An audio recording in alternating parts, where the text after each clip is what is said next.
Welcome back, everyone, to the Scentwalk Sports Podcast. I'm Zach Green, I'm Kathan Babu. and this week, I'd say it's a pretty fun week. Pretty That's good game last week at Yager Stadium, to say myself. that's an understatement about this week, man. I mean, you Yeah, got the Red Hawks rolling now, and you're facing one of the top teams in the conference, and it's family weekend. Yeah, I mean, this weekend is probably our toughest matchup so far in conference play. You would agree? yeah.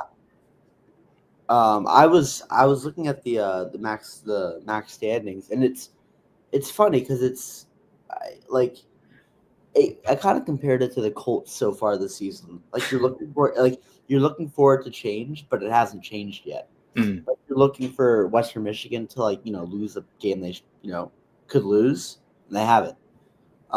So it's interesting. There's three teams that are 3-0. Miami being one of them. The other two, Buffalo, who could be a surprise, and then Western Michigan, who has won. They've won four in a row. They're 3-1 at home, and they're rolling. Their defense is legit. Oh yeah, all three of those are surprising to see in the top three. I don't think a whole lot of people perhaps expected Miami to be this good so far with a new quarterback and half of the defense and offense missing. Certainly, probably didn't expect Buffalo to be up there, and even Western Michigan. They are rolling now, but all three of those are scary. And then you have guys like Toledo. They're not as good as they were supposed to be. Yeah, and I mean, looking more at these standings, it's cool to see the trends. I mean, Ohio they're 4-0 on the road, but they're 0-3 on the road, which sucks because we have to go play them. Mm-hmm. If they're 0-3 on the road and they come here and it's a good stadium, good attendance, that's not obviously winning it, but a very big. Um, it's much helpful. Oh Um, yeah. I know Chuck Martin doesn't believe in momentum, but I think that it helps to a certain extent if you're on a win streak. And I think this week is going to be a good tell. If they beat Western Michigan this week, that's going to roll over into Ohio. You obviously have a week and a half between them, but it's going to help say, hey, we beat a top team in the MAC, and Ohio is a top team in the MAC as well, but we beat Western Michigan. So perhaps Ohio could be not as difficult as we once thought. yeah, and I'm interested to see as the weeks go on how these standings play out. I mean, I coming in, I thought Bowling Green, they're 1-2 in the conference, at 3-4 overall. I thought they'd be a little higher. Toledo, they're 4-3, which isn't terrible. They're 2-2 Mm. in the conference.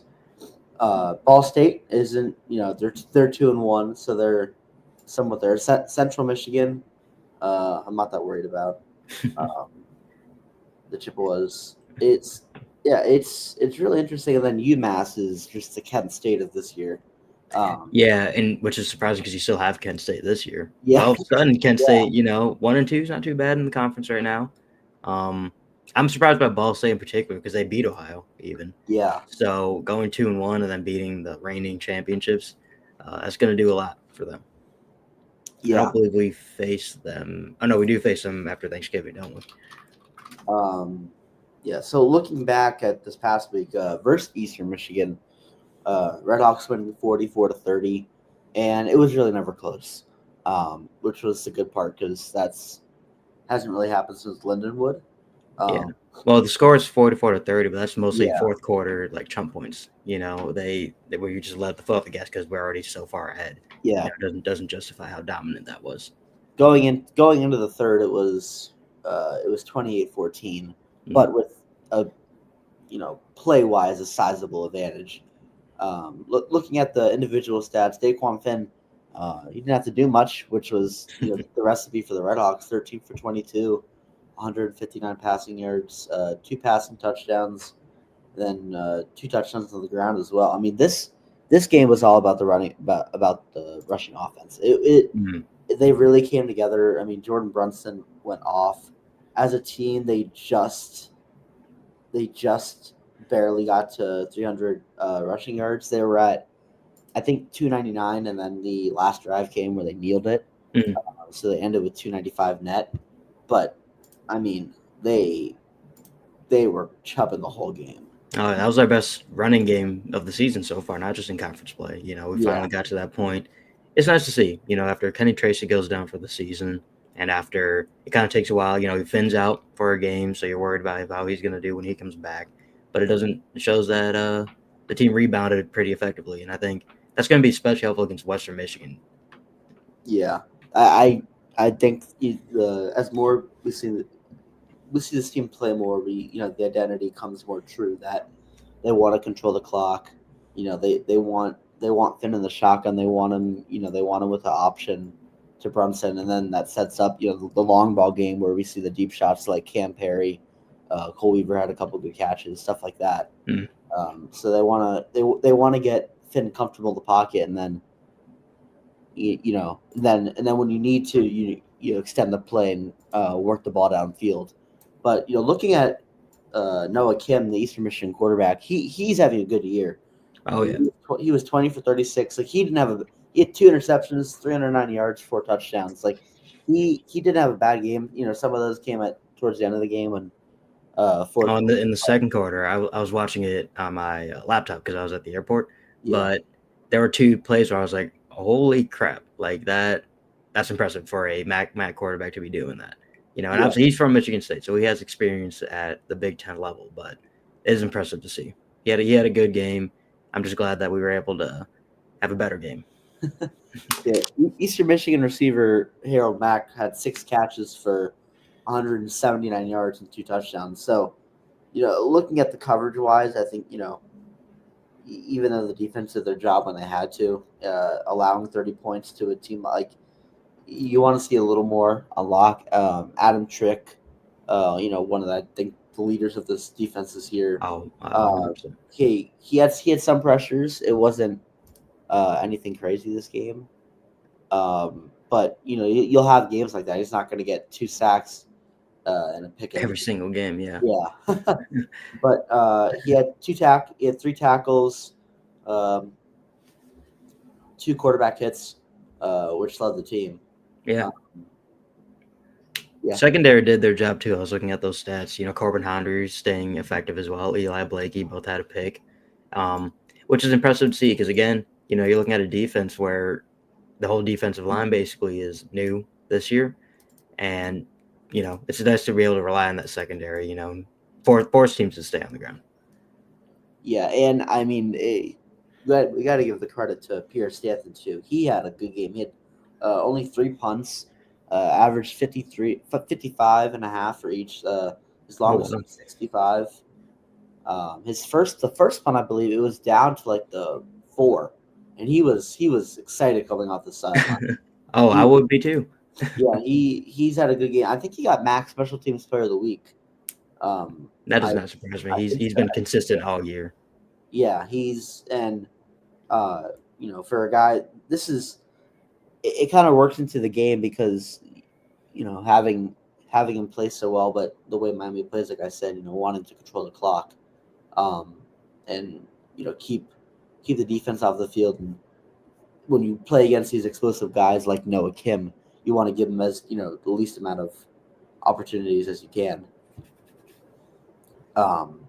as a whole. So yeah, I think it was a pretty good game from the Red Hawks. It was a fun game to be at. It wasn't that busy, I'll say, but hopefully this weekend, family weekend, good matchup. I want Jaeger to be packed, man. I think total attendance wise, I think this has a chance to rival the start of the UNLV game, which had a decent turnout. Usually the parents show out for this game, especially because I think it helps that the oddball that Western Michigan is 4-3, and they are 3-0 on the MAC. I think that also helps. It's not like we're playing UMass where it's going to be a complete shutout. Yeah. Well, speaking of Eastern Michigan, they got a tough one again. They're playing Ohio. I was looking at their schedule. That will be an interesting game to see because I do think Noah Kim, like you said, had a great game. And I think Ohio's still reeling from some of their losses. They had Ball State. I think they won one more after that. But that'll be an interesting one to see, especially because we face Ohio Tuesday night, man. I'm excited. I was looking at the schedule for the MAC this weekend. So Bowling Green at Kent State, like you said, Ohio at EMU, Akron and Buffalo, which that's when you tune in and see just what's happening, and then you forget about it. UMass and Central Michigan, Western Michigan and Miami, obviously, and then Ball State, NIU. That I feel like that could be a trap game for Ball State. I just, at NIU at 3:30. I don't know. Ball State should win by a sizable amount, but I could also see it, in a low scoring affair, and then Toledo and Washington State at a conference. Gotcha. Yeah. Well, I think for this weekend, if Miami wants to keep that win streak alive, they need to play 4 consistent quarters. They did a better job of that last week and against Akron, but they just need to remember, like, it's a full game. You can't have a strong first half and then come out weak in the second half for sure. And they need to be able to protect the run game. I think our secondary is doing solid enough, but there are so many plays week by week where it's like that running back shouldn't get more than 4 yards on this play. Yeah. And then he goes off for 12. And the Akron has a big kickoff return. So I don't know what's wrong with our run defense, but that's something that we need to fix, especially against a Western Michigan team that has a strong run offense. Yeah, and the point I like to say about that is it's those small mistakes. I think penalties have definitely shortened up, which has helped this team. The couple games they've had a lot of like nuances on the cadences on the offensive line, false starts, stuff like that. See if I can actually find how many penalties we had. I believe.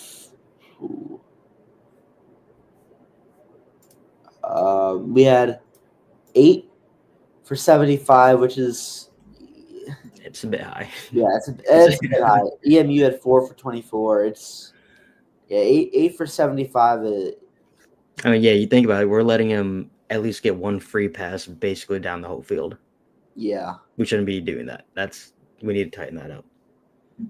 Yeah, especially. I mean, in all honesty, I think it's going to be us and OU again, back in Detroit. And once this OU team gets rolling, I feel like it's not going to be the same story as last year, I'll say, but they're not going to win the MAC like last year when we lost 31-3. You can't have 8 penalties. Like you can't beat yourself like that. And the Red Hawks, trust me, they beat themselves that game, not just in penalties. So stuff like that, like versus Eastern Michigan, these are the games that they should tighten up on that stuff. So when it comes time for Tuesday night an action game, versus OU, you're ready. Yeah, and now that you pull up the schedule graphic here, we have 3 back-to-back tough games coming up. I wouldn't count Toledo out of it just yet, but we got Western Michigan at home, Ohio on the road. That's Tuesday night, and then Toledo at home. That's Wednesday night. That's 3 very tough matchups coming up here. So we're in the thick of it right now. Oh, and then Buffalo right after that. We might as well count 4 tough games in a row. Out of those, the next 4 games, they're all top of the conference. Which at the end of it won't be like that. It'll all be more spread out when we get more games in. But it's as of right now. You really want to count it too. Ball State is 2-1 in the conference. That's 5 games in a row with teams that are in the top half. I'm excited. It's gonna be a fun couple weeks here. Oh yeah. I don't disagree with your prediction. I think Miami OU is very plausible. I'd say Miami Western Michigan would be possible as well, and it'd be a repeat of that 2019 MAC championship where Miami won. So it would be a nice, nice little narrative there. Yeah, I'm excited to see this game this week. This is the first Miami football game that I'm actually going as a fan. Really? My dad's coming to town, so I'm out working it. There you go. Nice. So if it was versus UMass or something, I may have, but it's a fun game to sit back and watch. That's totally fair. Yeah, I'll be there with my camera on the field. I don't know the last time I've gone to a football game that I wasn't working, but I'm excited for this one. I think it will be a good turnout with family weekend. I think we'll have a better turnout than Linden would, certainly, and probably against Eastern Michigan, because it sounds like it wasn't that packed there. I wasn't there for that one. I will say though, the student section was very small, but they stayed, which was interesting. Yeah. So it was probably started out with 50 to 100, but it didn't it didn't go to 10 at halftime. We'll take that. We'll take Yeah. that. Definitely. Yeah. So moving on to other Miami sports, Yeah, believe it or not, we have other teams here. hockey. I mean, they 4-0, and we talked about it last time. I mean, what a weekend! It was before the first weekend. Forget who. I think we were going against Lindenwood. We play for football. Yeah, it was Yeah. it was that big weekend. Yep. When I think volleyball won 2, and then we got both wins at home for hockey opening weekend. Oh yeah.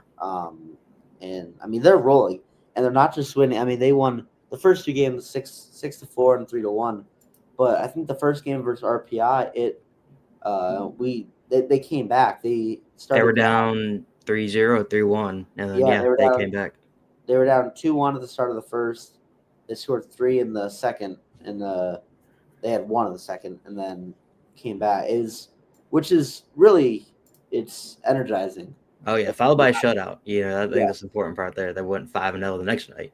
They already have surpassed their win total from last season at 4 wins. They had 3 last year. This is not the same team as last year. That is apparent to anyone watching it. People that are casual hockey fans, I would consider myself a casual hockey fan. I know that something changed. I don't know if it's the roster entirely, but the play style or the coaching style, they don't look the same last year in a good way, a great way even. No, not at all. And looking at the team points, everyone's chipping in. Ilya Morozov, the freshman from Russia, I think he's leading. He's like I saw some stat a couple weeks ago about him, being the youngest guy in the NCAA. Like he's leading points with some stat. Yeah. But he has 7. He has 3 goals, 4 assists. Coach Adelich 4 goals, 3 assists as well, and then Mateo Giampa 3 goals, 5 assists. So I mean, there's a lot of people chipping in. A lot of guys have 4 points, 3. I mean, they've only had 4 games. 3 goals in 4 games is that's a pretty good track record. This is good to see. Obviously it's a small sample size. We're still early in the season, but right now, if you're at a point where you can't tell who is the best player on the team because there are multiple arguments for each player, you're in a good spot as a hockey team. If you can say there are 6 different players that could be considered the best Miami hockey player, that's a good sign. Now they're going up against Lindenwood this weekend, which should be another good test. I think they went 1-1 last year, and Lindenwood was actually our final win of the season last year. So this will be a good test to see if they keep rolling, and I truly believe they will. I don't see this team losing maybe until next week. And Arizona State will be a great matchup to see just how good this team is. Yeah, and it's back-to-back weekend too, which are always fun. The Arizona State weekend's over Halloween weekend, so it'll be interesting to see the turnout for that. I think it'll be good regardless. I think we're already a hockey school. Even when we were 3-18 last season, people were still getting to Goggin. And now all of a sudden, even if it is Halloween, your team's potentially 6-0 at that point. Yeah, I think people will be there. Yeah, and like you said, 6-0. If they have good momentum from this weekend, people see advertisements next Friday night versus Arizona State, who more and more as I'm here, it's the students with the opponents we play, I think, go off name value. So I think like Arizona State, has more pull than a team named Lindenwood. Oh yeah, just because even if Lindenwood was 20-0, Arizona State lost 20 straight. It's just it's the name pull. So I'm really excited. Like you said, we already surpassed our win count from last year, which wasn't that hard.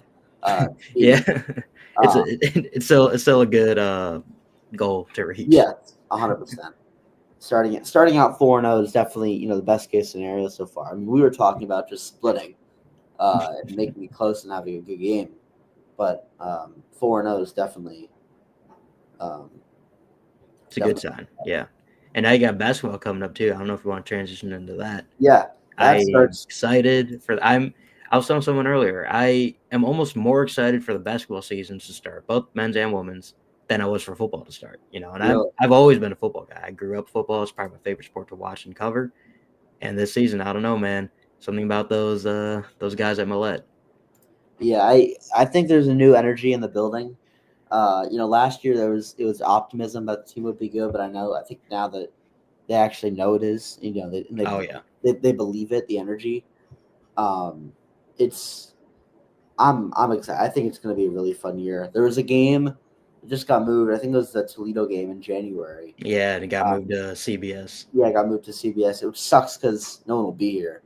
Oh yeah, Um, so it'll be in Toledo, but I don't know when they go back.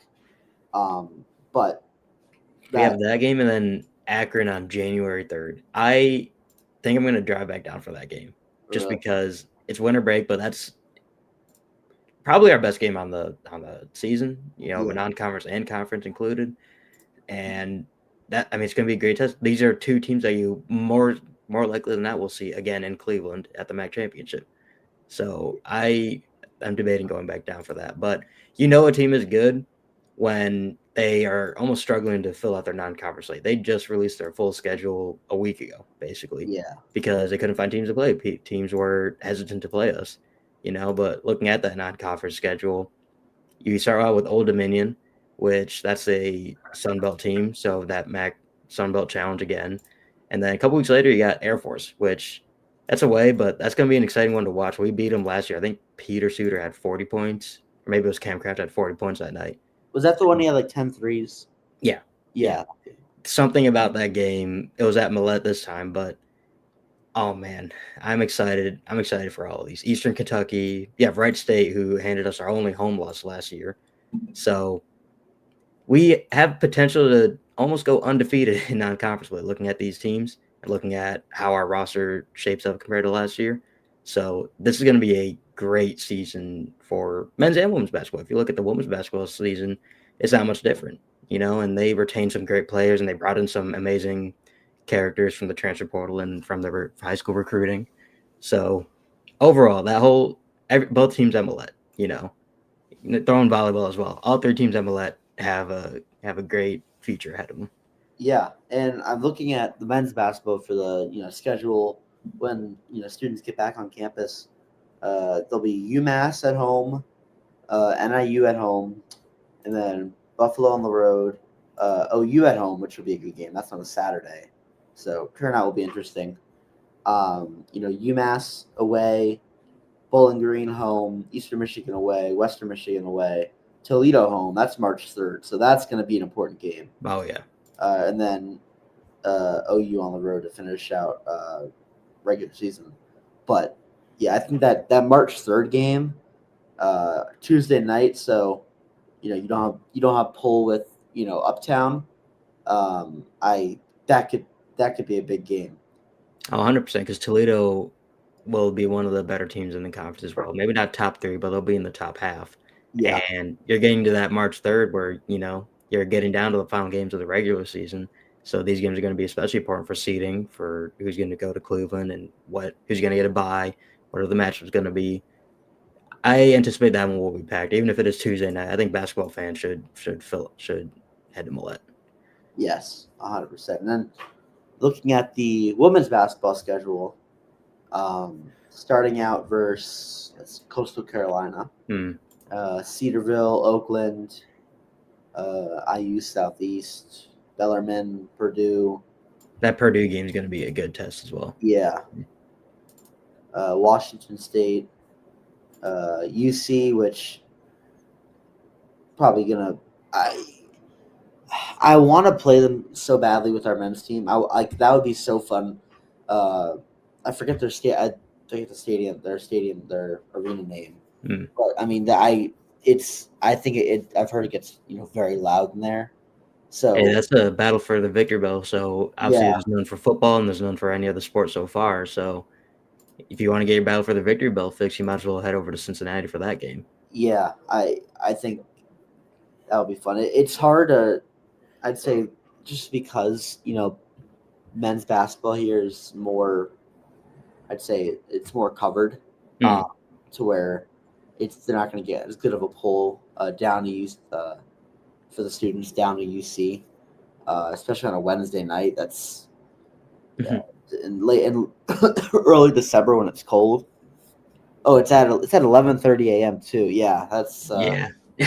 that's going to be probably I a better. did not see the time on that one. Okay, well, never mind.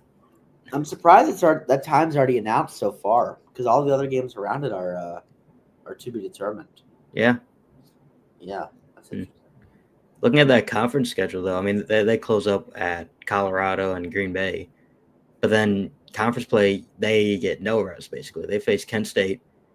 They face Toledo right after that. Kent State, I want to say, kicked us out of the MAC tournament last season, or this past season. So opening up with that's going to be tough. Toledo right after. Toledo's always very solid. You got the new UMass. And then further on down, you got Buffalo and Ball State. Back-to-back tough matchups against teams that were most likely going to be high seeds in the conference. They don't have an easy schedule, but I don't think that matters this season necessarily. I think that our roster is good enough and we retained enough players that we are going to be a formidable opponent. Yes, I will. Yes, I do agree with you, but I will miss Angelina Gonzalez. Yeah. She was a baller. I mean, she was dropping like 20 a game at least. She's probably one of the first players on the women's basketball team where it's like just so impressive to see night in and night out. She wasn't inconsistent. She always showed up. She always was one of the best players on the court, no matter who she's playing. So you like to see her have success elsewhere, but it is unfortunate that she's not playing here anymore. Looking at who we retain, Amber Treader. She had a great year last year. Hopefully, she could take another jump from where she was. I mean, she was getting a double night in, night out. Oh yeah, pretty easily too. And then you also have people like Ilsa DeVries, Nurnia Herho. The team looks a lot different this year. There's a couple freshmen, some transfers. Someone I want to point out, Brooke Bloomfield, registered junior. She's from Eastern Michigan? No, Northern Illinois. Yeah, she went to the same high school as one of my friends here. Really? And he said that she's amazing. I'm gonna look up her high school stats. She said she was amazing to watch. Let's see. Apparently, she had some injury, which kind of set her back. I think it was something with her leg, maybe ACL. Let's try to find her. I can't even find it. God. Yeah, in her Miami bio, she scored over 1,000 points in her career. 2022 third team All-State honoree. We're thinking about Chicago or Illinois. Sorry, it's a big state, that's pretty. That's impressive. It's for Illinois too. Illinois is a big basketball state. Yes, 100%. With NIU, she averaged 7.8 points, 2.6 rebounds, and she shot 49.6% from the floor. So I don't know how many shots she was taking, but I mean that's not bad. No, it is not at all. She scored double figures 13 times and had a career high 21 versus Concordia Chicago in 2023. Interesting. Yeah, it should be a good year. I think last year, like Angelina Gonzalez and what was her name? She was a senior. She's a assistant now, I think. Maya Chandler, sorry. Oh yeah.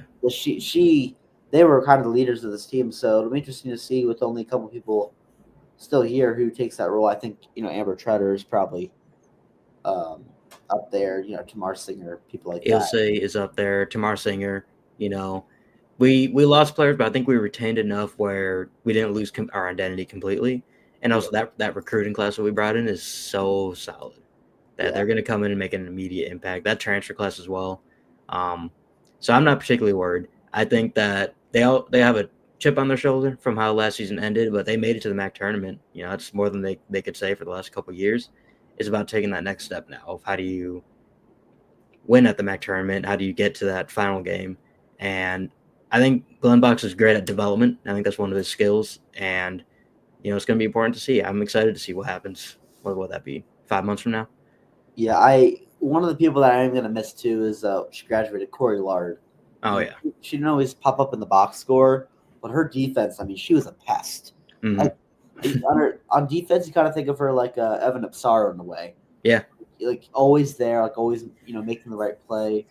She got some recognition for, I think it was steals. I'm looking here. Yeah, 2023, 2024, she finished second in the MAC with 2.2 steals per game. Last year she had both years. How many steals did she have? Yeah, 100. Yeah, it was probably 100. I was right. She had 107 in 2 years, which is that's impressive. And 55 games played. That's almost 2 steals a game. Yeah, that's consistent. That's not like, you know, 1 year you have a lot and 1 year you half that. Like that's impressive. I didn't know that. That's good for her. So, you know, people like that, they'll miss. Oh, yeah. When you play these teams like Ball State, who, you know, are high-powered offensively, you need someone to counter that. But, you know, that also paves way for someone else to step up, and someone else to, you know, take over that role.